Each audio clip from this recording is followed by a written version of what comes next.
शांति। आज की कहानी है उम्मीद का घोड़ा। बहुत समय पहले राजा विक्रमादित्य नामक एक न्यायप्रिय किंतु कठोर राजा था।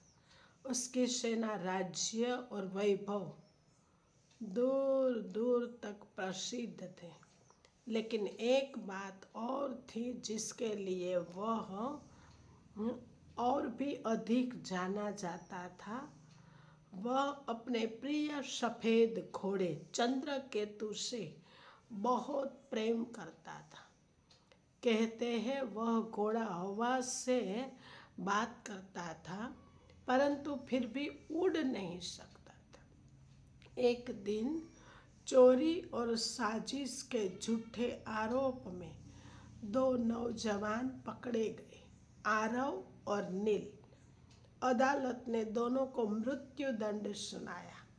दोनों को 1 साल बाद फांसी दी जानी थी, लेकिन तभी आरव के मन में एक अनोखा विचार आया। जब राजा विक्रमादित्य ने उनसे पूछा, आखिरी इच्छा क्या है, तो आरव ने झुक कर कहा, महाराज, यदि आप मुझे 1 वर्ष की मोहलत दो तो मैं आपके प्रिय घोड़े चंद्रकेतु को उड़ना सिखा दूंगा। राजा के दरबार में सन्नाटा छा गया। सबको लगा कि यह युवक पागल हो गया। मंत्री और सैनिक हंस पड़े। राजा ने आश्चर्य से पूछा, क्या सच है? सच में तुम यह कर सकते हो? आरव ने शांत स्वर में कहा, प्रयास करने की अनुमति दीजिए, परिणाम भगवान पर छोड़ दीजिए।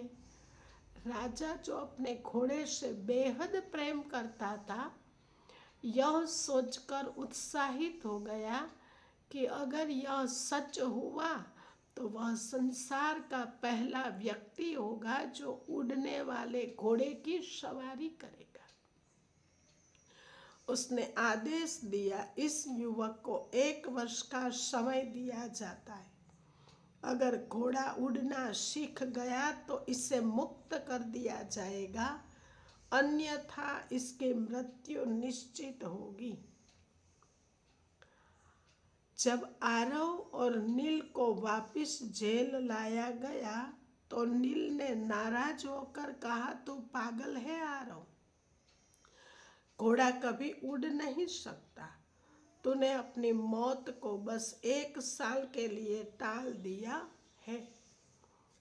आरव मुस्कुराया और बोला, नहीं मित्र, मैंने अपने लिए 4 रास्ते खुले रखे हैं।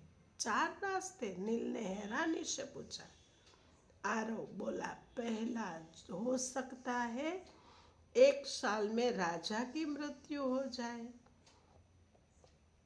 तब सजा बदल सकती है। दूसरा, शायद मैं ही मर जाऊं और यह चिंता समाप्त हो जाए।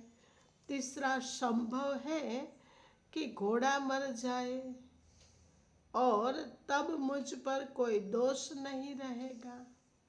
और चौथा, कौन जाने, शायद मैं सचमुच घोड़ा उड़ना सिखा दूं घोड़े को। नील अवाक रह गया। आरव ने धीरे से कहा, देखो नील, जब तक सांस है तब तक उम्मीद है। कौन जानता है भविष्य क्या मोड़ ले आए। दिन बीतने लगे। आरव हर दिन घोड़े की देखभाल करने लगा।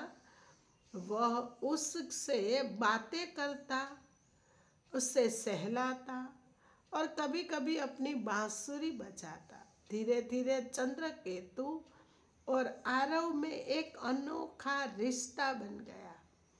राजा को भी यह देखकर आश्चर्य होता था कि जहाँ बाकी लोग घोड़े के पास जाने से डरते थे, वहीं आरव उसके साथ खेलता, दौड़ता और गाता था। लोग मजाक उड़ाते थे, देखो, इस मूर्ख कैदी को उड़ना सिखा रहा है घोड़े को। लेकिन आरव हर हंसी को अनसुना कर देता। समय के साथ कई घटनाएं घटित हुई। राज्य में युद्ध हुआ, बारिशें कम हुई और राजा बीमार पड़ गया।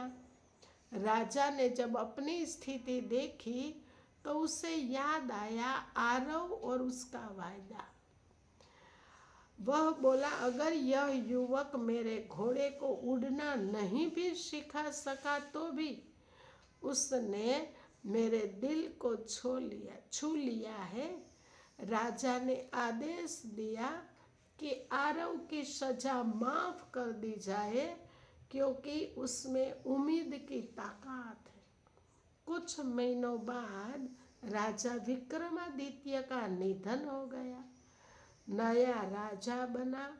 उसका पुत्र, जो अपने पिता की दयालुता का प्रशंसक थे, उसने आरव को आजाद करा दिया। नील ने आंसू भरकर कहा, तू सही था आरव, तेरी उम्मीद ने सचमुच चमत्कार कर दिखाया। घोड़ा तो नहीं उड़ा, लेकिन तेरी जिंदगी जरूर उड़ान भर गई। आरव मुस्कुराया और बोला, देख नील, जिंदगी हमेशा वैसी नहीं होती जैसी हम सोचते हैं, पर जो व्यक्ति आशा नहीं छोड़ता वह हर परिस्थिति में रास्ता बना लेता है।